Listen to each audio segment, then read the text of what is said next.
నమస్తే అన్న, అందరికీ నమస్కారం.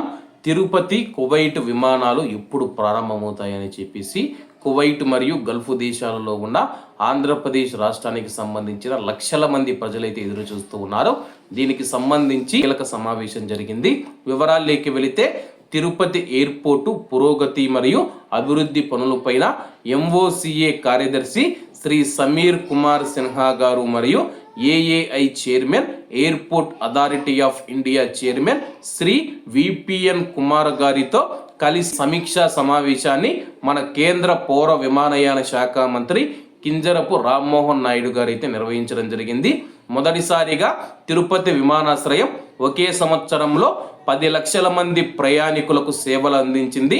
ఆ మైలురాయిని దాటడం ఎంతో ఆనందంగా ఉందని ఆయన తెలిపారు. గౌరవ ముఖ్యమంత్రి శ్రీ నారా చంద్రబాబు నాయుడు గారి నాయకత్వంలో కనెక్టెడ్ ఆంధ్రప్రదేశ్ విజన్కు అనుగుణంగా పవిత్ర శ్రీ వెంకటేశ్వర స్వామి కొలువై ఉన్న తిరుపతిని మరింత మెరుగైన రీతిలో అనుసంధానం చేస్తారు. ముఖ్యంగా కువైట్ మరియు గల్ఫ్ దేశాలకు తక్షణ అంతర్జాతీయ విమాన సర్వీసులను ప్రారంభించేందుకు చర్యలు తీసుకుంటూ ఉన్నారు. ఇది నెల్లూరు, తిరుపతి, కడప, అన్నమయ్య జిల్లా ప్రాంతాలకు సంబంధించిన లక్షల మంది ప్రజలకు ప్రయోజకరంగా ఉంటుంది.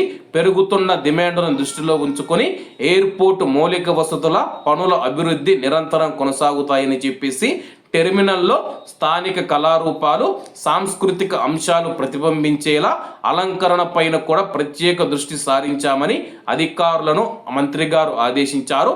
ప్రస్తుతం మనం చూసుకుంటే కానీ రాబోయే కొన్ని నెలల్లో అయితే తిరుపతి నుంచి కువైటు, తిరుపతి నుంచి గల్ఫ్ దేశాలకు విమానాలు ప్రారంభమయ్యే అవకాశం ఉంది.